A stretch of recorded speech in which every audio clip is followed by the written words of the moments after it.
Saulus, seorang pemuda Farisi, adalah contoh luar biasa tentang bagaimana ajaran Kristiani bisa mengubah dan menerangi hidup seseorang. Dua hal ini, perubahan dan pencerahan, sangat penting dalam kisah orang-orang Kristen pertama. Ajaran Yesus mengubah cara hidup, nilai, dan harapan semua orang yang percaya kepadanya. Perubahan tersebut bukan cuma berdampak pada kehidupan pribadi mereka, tapi juga membawa pengaruh besar bagi sejarah dunia. Saulus lahir di kota Tarsus, yang sekarang ada di wilayah Turki bagian selatan. Ia adalah pemuda dengan kepribadian yang kuat. Keluarganya berasal dari suku Benyamin, salah satu suku penting bangsa Israel, dan orang tuanya menamainya Saul, sama seperti raja pertama Israel. Selain nama Yahudi, seperti kebanyakan orang Yahudi pada zaman itu, Saulus juga punya nama Romawi, yakni Paulus. Ia hidup di antara dua dunia, dunia Yahudi dan dunia Yunani Romawi.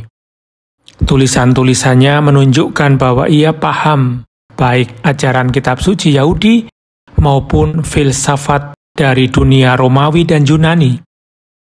Ia juga punya keahlian membuat tenda, yang membuatnya bisa bekerja dan mencari nafkah di mana saja.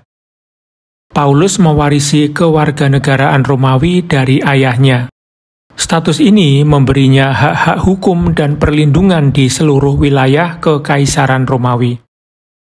Namun ketika nilai-nilai budaya Yunani Romawi bertentangan dengan iman Yahudi yang mereka pegang teguh, Paulus dan keluarganya tidak mau berkompromi. Bagi mereka, yang utama adalah menjadi orang Yahudi. Keluarganya hidup mengikuti ajaran Farisi. Dan sejak kecil, Paulus diajarkan untuk setia sepenuhnya kepada hukum Allah Israel, bukan hukum Roma.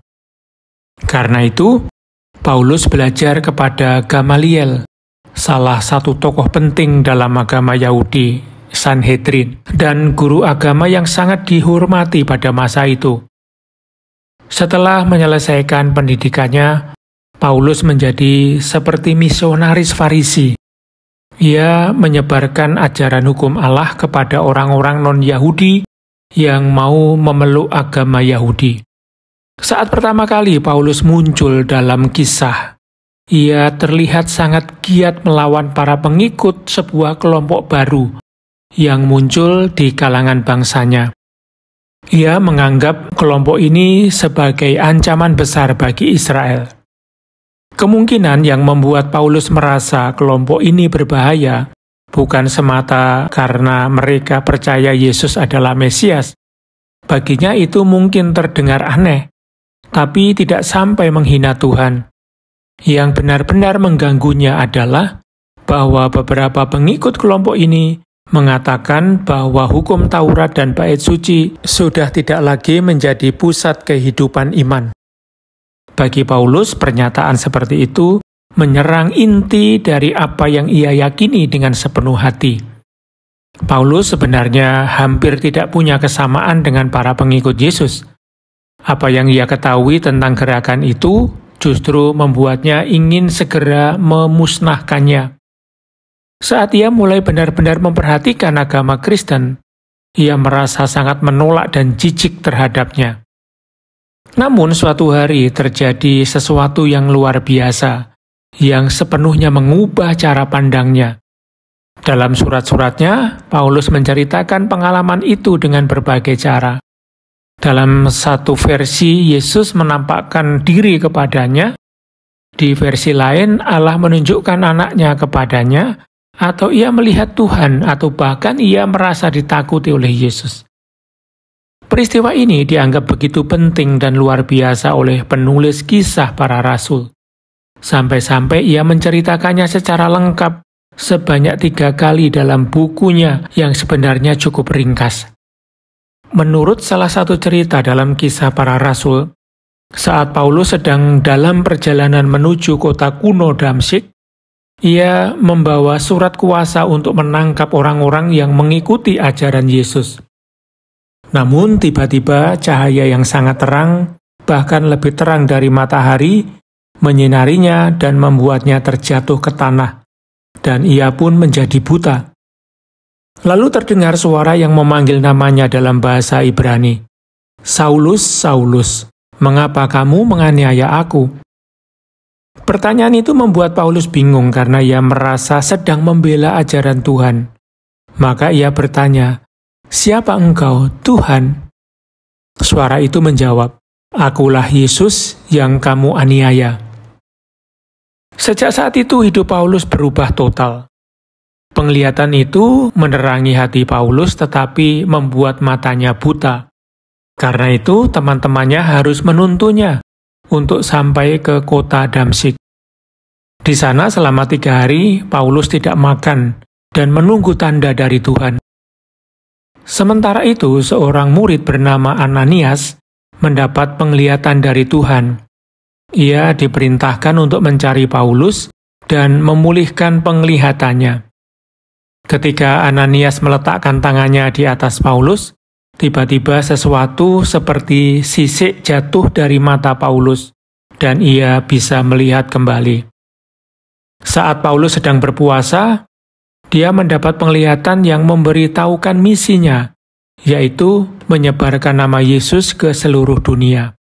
Tapi dia tidak langsung menjalani tugas itu. Butuh proses, butuh waktu, mungkin supaya para pengikut Kristus yang dulu menjadi korban kekejamannya bisa memaafkannya. Juga supaya teman-teman Yahudinya yang marah karena dia meninggalkan agama mereka bisa tenang, dan supaya bagi Paulus sendiri bisa berpikir matang tentang apa yang harus dia lakukan. Beberapa tahun kemudian dalam suratnya kepada jemaat di Galatia, Paulus bilang pernah pergi ke Arabia. Arab itu mungkin gurun di wilayah Suriah atau gurun Negev di selatan Palestina. Di sana dia mungkin hidup dengan membuat tenda. Setelah itu dia kembali ke Damaskus dan dengan berani mulai mengajarkan tentang Yesus. Tapi akhirnya dia harus melarikan diri karena mendapatkan perlawanan. Ketika kita merenungkan kisah pertobatan Paulus, ada 2 hal besar yang perlu kita renungkan bersama. 2 titik balik yang bukan hanya mengubah hidup Paulus, tetapi juga membuka jalan bagi Injil dalam menjangkau seluruh dunia. Pertama, kita melihat bahwa Paulus yang dulunya begitu keras melawan Yesus dan para pengikutnya, yang akhirnya sampai pada sebuah kesadaran yang mengubah segalanya, bahwa Yesus yang ia lawan adalah benar-benar Mesias, Anak Allah yang hidup. Ia tidak kehilangan semangatnya untuk melayani Allah, tetapi arah dan tujuan dari semangat itu berubah total. Dari seorang pengejar dan penganiaya, ia menjadi seorang murid dan pewarta. Dari seorang yang yakin dengan kekuatan hukumnya, ia menjadi seorang yang berserah pada kasih karunia. Kedua, Paulus menyadari bahwa kabar keselamatan dari Yesus bukan hanya untuk bangsa Yahudi, tapi untuk seluruh dunia. Injil bukanlah milik satu kelompok saja, melainkan anugerah bagi semua umat manusia. Dan lebih dari itu, Paulus menyadari bahwa ia sendiri dipilih untuk menjadi pembawa kabar baik ini. Bukan pada orang-orang yang mudah dijangkau, tetapi kepada bangsa-bangsa asing, kepada orang-orang yang sebelumnya ia pandang jauh dari kasih Allah. Saudara-saudari, pertobatan Paulus bukan sekedar perubahan cara pikir, melainkan perubahan hati. Ia sungguh tersentuh oleh kasih karunia Tuhan, begitu dalam, sampai ia merasa seakan telah mati. Ia berkata, "Aku telah disalibkan bersama Kristus, bukan lagi aku yang hidup, melainkan Kristus yang hidup di dalam aku." Semua yang dulu dianggapnya penting, status, kedudukan, pengetahuan, kebanggaan, kini ia anggap sebagai sampah dibandingkan dengan pengenalan akan Kristus. Inilah yang menjadi inti dari hidup Paulus, hidup yang baru, lahir dari perjumpaan pribadi dengan Yesus. Hidup yang tidak lagi berpusat pada aku, melainkan sepenuhnya untuk Tuhan dan misinya. Pertanyaan bagi kita hari ini adalah, sudahkah kita mengalami perjumpaan pribadi dengan Kristus yang mengubah arah hidup kita? Apakah hal-hal yang dulu kita pegang erat, kebanggaan, kesuksesan, bahkan mungkin identitas lama kita, yang kini Tuhan minta kita lepaskan demi mengikuti Dia? Dan apakah kita bersedia menjadi utusan seperti Paulus bagi mereka yang belum mengenal kasih Tuhan, bahkan jika mereka berbeda dengan kita? Saudara-saudari, pertobatan sejati tidak berhenti di hati. Ia menjelma menjadi panggilan hidup. Sama seperti Paulus, kita pun dipanggil, bukan karena kita layak, tetapi karena kasih karunia-Nya yang begitu besar. Biarlah kisah Paulus menginspirasi kita bahwa tidak ada hati yang terlalu keras, tidak ada masa lalu yang terlalu kelam, yang tidak bisa dijamah oleh kasih Tuhan. Dan ketika kasih itu menyentuh kita, hidup kita tak akan pernah sama lagi.